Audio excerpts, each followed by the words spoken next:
नमस्कार, नेशन 24 में आपका स्वागत है। मीरज, देखिए बिहार में जो है नगर निकाय, नगर पालिका और नगर परिषद का चुनाव हो रहा है। उसकी तैयारियां पूरी हो गई है, सरगर्मी तेज है और प्रत्याशी प्रतिनिधि और निवर्तमान जो हैं वो भी लगातार जनता के बीच जा रहे हैं, उनका भाव को समझ रहे हैं, उनको अपने दावे और वादे पेश कर रहे हैं, उनकी समस्याओं को सुन रहे हैं और वादा कर रहे हैं उनके सारे चीज़ों को निदान करने का, और जितनी भी सरकारी योजनाएँ हैं उसे भी जो है धरातल पर उतारने का वादा कर रहे हैं। इसी क्रम में नेशन 24 की टीम भी जो है पूरे बिहार के दौरे पे है और अभी मौजूद है वार्ड नंबर 13 में। पटना नगर निगम के अंतर्गत आता है वार्ड नंबर 13 और हम मौजूद हैं जीत कुमार जी के पास। तो चलिए हम इनसे बात करते हैं इस पूरे वार्ड को लेके, कितना काम हो पाया, कितना विकास हो पाया, किन किन समस्याओं से रूबरू होना पड़ा और कैसे आगामी चुनाव के बाद, जीत के बाद जो है अपने और सारे जो समस्याएं हैं, जो वादा है उसको पूरा कर पाएंगे। इन सारी चीज़ों पर भी हम इनसे चर्चा करेंगे और जानेंगे इनसे ही इस पूरे वार्ड की कहानी, इनके ही जुबान। नेशन 24 में आपका आने के लिए बहुत बहुत धन्यवाद सर। आपको भी धन्यवाद सर। मेरा पहला सवाल है सर कि कितना काम और कितना विकास हो पाया वर्तमान में? सबसे पहले तो वार्ड नंबर 13 के सम्मानित जनता को दुर्गा पूजा की हार्दिक शुभकामनाएं और आपको भी हार्दिक शुभकामनाएं। जी सर। जब हम 2012 में चुने गए थे तो वार्ड की स्थिति इतनी नारकीय थी कि चलना दुर्लभ था,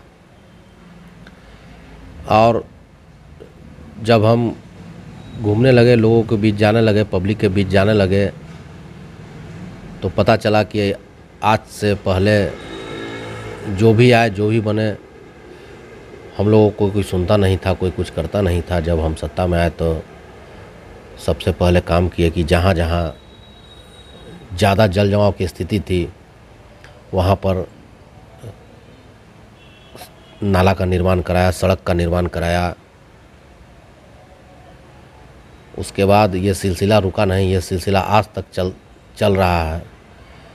इतना नाला सड़क का निर्माण हुआ है कि वो जिसकी कल्पना नहीं की जा सकती थी। जब हम 2-4 जगह और गए तो पता चला कि जब हम सड़क बनाए तो लोग कहने लगे कि आज़ादी के बाद पहला बार सड़क बना।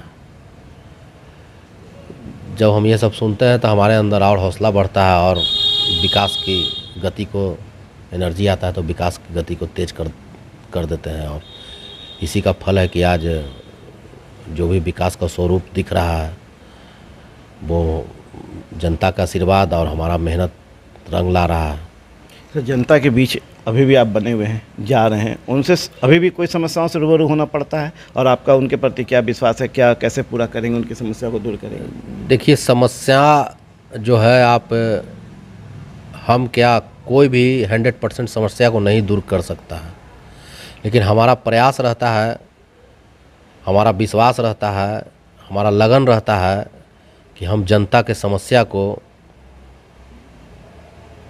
जल्द से जल्द दूर कर दें, ताकि उनको समस्या से जूझना न पड़े, समस्या से निदान मिल सके। सर, मेरा अगला सवाल है सर कि जब आप जनता के बीच जा रहे हैं, उनकी बातों को सुन रहे हैं, अपनी बातों को रख रहे हैं, अपने एजेंडा को रख रहे हैं, तो इस बीच सर आपको ये भी नज़र आता होगा कि कुछ ऐसी भी मुख्य समस्याएं हैं जो लगता है कि इस बार जीत के आने के बाद उससे जल्द पूरा करना हो, तो क्या वैसी समस्याएं कौन सी नज़र आती है? देखिए, हमारे यहाँ मुख्य समस्या जो है वो सामुदायिक भवन का है। मेरे यहाँ जो मुख्य समस्या है वो स्वास्थ्य केंद्र का है। मेरे यहाँ जो मुख्य समस्या है वो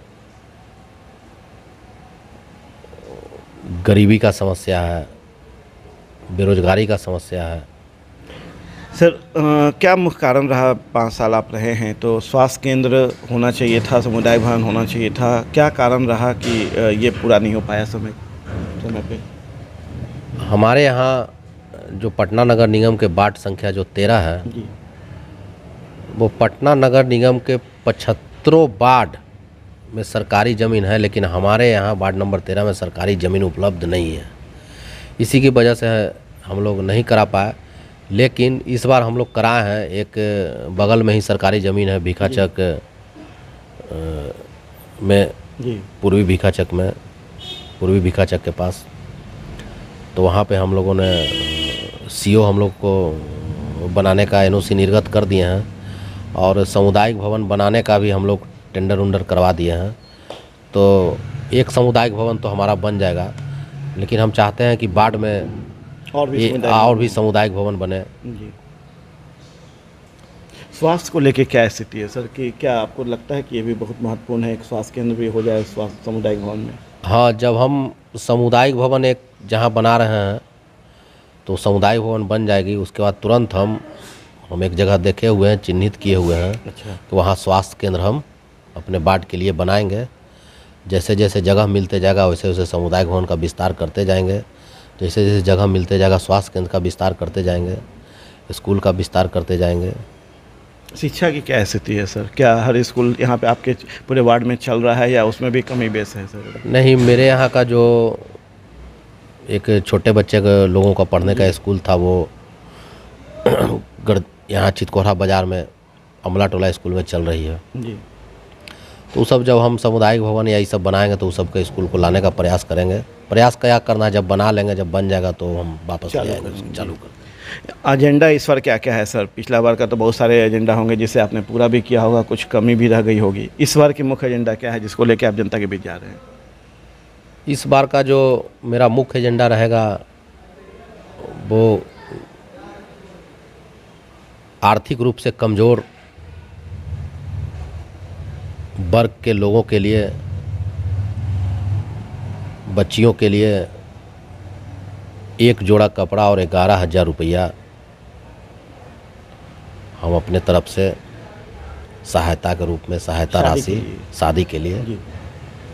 जो मेरा एजेंडा है, जो मेरा सोच है, जो मेरा लक्ष्य है, शादी का एक जोड़ा कपड़ा और 11,000 रुपया आपने तय किया है? हम तय किए हैं। पहले भी देते रहे हैं जी। लेकिन इस बार इसको हम पब्लिक के बीच में घोषणा कर रहे हैं। चलिए, एक बहुत बड़ी बात है कि ये घोषणा कर रहे हैं उन बच्चियों के लिए जो गरीब हैं, जिनके माता पिता जो है अपने बच्चों की शादी में काफ़ी समस्याओं से मतलब रूबरू उनको होना पड़ता है। वहाँ पे अजीत कुमार जी जो हैं सामने आके हमारे माध्यम से भी घोषणा कर रहे हैं कि वैसे घर में एक जोड़ा कपड़ा और 11,000 रुपया के साथ जो है उनको सहायता करने के लिए उनके घर तक जाने को तैयार हैं, और जो भी और भी यदि समस्या आएगी तो उसे भी दूर करने के लिए ये कटिबद्ध रहेंगे। सर, महिलाओं को लेकर क्या सोच रखते हैं सर? क्या सुरक्षा और उनके स्वास्थ्य को लेकर कुछ है आपके पास, आपके वार्ड के लिए? हम अगले बार भी महिलाओं के लिए सोचे थे, स्वयं रोजगार के लिए, स्वयं रोजगार के लिए जी। तो अगले बार बहुत प्रयास के बाद हम नहीं कर पाए, लेकिन इस बार वो प्रयास, ये प्रयास दोनों मिल करके महिलाओं के लिए रोजगार का अवसर लाएंगे। ये मेरा जो है प्रमुख एजेंडा में है। जैसे भी हो, जैसे भी करके हो, नहीं भी होगा तो उद्योग भवन से महिलाओं के लिए जो वहाँ का जो बहुत सारी योजना है वहाँ जो हम देखे हैं, महिला विकास निगम से, अति पिछड़ी जनजाति जाति से बहुत सारी योजनाएं चल रही है, वो सब योजना हम लागू करेंगे। अब रोड, नली गली, लाइट और राशन कार्ड, वृद्धा पेंशन, दिव्यांग पेंशन, वृद्धा पेंशन और कच्ची नली गली और नल जल के माध्यम से सब जगह पाइपलाइन ये सब बिछाया जा चुका है। मुख्य एजेंडा में रहेगा कि हम इस बार लोगों को रोजगार दिलाएं, रोजगार लाएंगे, रोजगार दिलाएंगे, और जो लाभान्वित होंगे, जिस भी कैटेगरी के लोग होंगे,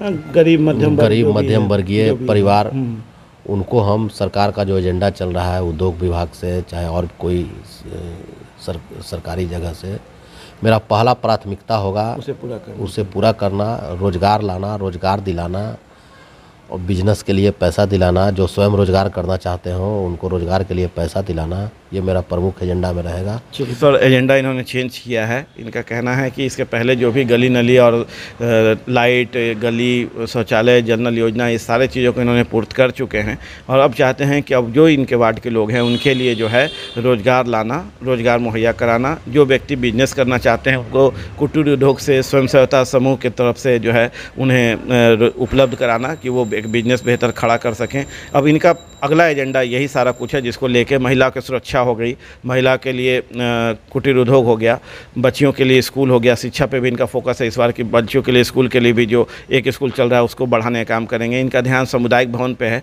सारा कुछ हो चुका है, उसे भी पूरा करना चाह रहे हैं। और स्वास्थ्य विभाग की तरफ से जो स्वास्थ्य केंद्र होना चाहिए, मोहल्ला, जिसको मोहल्ला क्लिनिक कहते हैं, उसे भी ये इस बार जो है अपने वार्ड में लाने का प्रयास करेंगे। चूँकि इन्हें दुख है इस बार कि पिछला बार इन सारी चीज़ों को जो नहीं पूरा कर पाए थे उसे इस बार पूरा करने का काम करेंगे। सर अगला सवाल हमारा है सर कि विकास को लेके जो योजनाएं सरकार की होती है वो योजनाएं कागज़ों पे भी रह जाती है, धरातल पे भी आती है। आपके यहाँ कितना प्रतिशत कागज़ों से उतर के धरातल पे आया? नहीं, ये तो करने वाला पर निर्भर करता है कि वो कागज़ पे रहेगा कि ज़मीन पे उतरेगा। हम लोगों ने अपना 100% दिया है और 100% दिया है तो आप मान के चलिए कि 80% काम हम लोगों ने किया है। 80% से ज़्यादा ही किया होगा, लेकिन मेरा मानना है कि 80% काम हम लोगों ने कर दिया। सर क्या मतलब इन योजनाओं को लेके सरकार के साथ भी दिक्कतों को पे सामना करना पड़ता है, फंड को लेके? हाँ, फंड को लेके सरकार के साथ बहुत सी दिक्कतें आती हैं, लेकिन अब हम लोग अभ्यस्त हो गए हैं, हम लोग जान गए हैं कि योजना का फंड कैसे लाना है, क्या करना है, नहीं करना है। तो पहले की अपेक्षा जो पहले का 5 साल बीता, जो इस 5 साल बीते, तो अब योजना लाने में और फंड लाने में थोड़ा सा कठिनाई होता है, लेकिन अब सिस्टम पता चल गया। हाँ, सिस्टम पता चल गया, कैसे कैसे करना है। हाँ, कैसे कैसे करना। चलिए, ये बहुत बड़ी बात है, सिस्टम जानना बहुत ज़्यादा ज़रूरी है। सिस्टम जान जाएंगे तो आपको पता है कि कैसे जो है योजनाएं को धरातल पे उतारा जा सकता है। सर हम सब जगह एक सवाल जरूर करते हैं कमीशन को लेके, क्या आपके यहाँ भी इन सारी समस्याओं से रूबरू हो? कमीशन खोरी समस्याओं जैसे चीज़ों से रूबरू होना पड़ता है, यदि पड़ता है तो उसको कैसे दूर करने का इस बार काम करेंगे? देखिए, कमीशन खोरी तो हर जगह है, कमीशन खोरी को रोका नहीं जा सकता है जब तक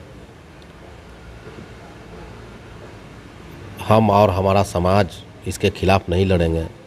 लेकिन होता क्या है अमूमन कि अब मान लीजिए कि हमको राशन कार्ड बनाना है और राशन कार्ड का जो रूपरेखा है वो निर्धारित है, तो जब हम वो जो रूपरेखा सरकार का है, जो राशन कार्ड बनाने के लिए निर्धारित है, तो हम कुछ ही लोगों का बना पाएंगे।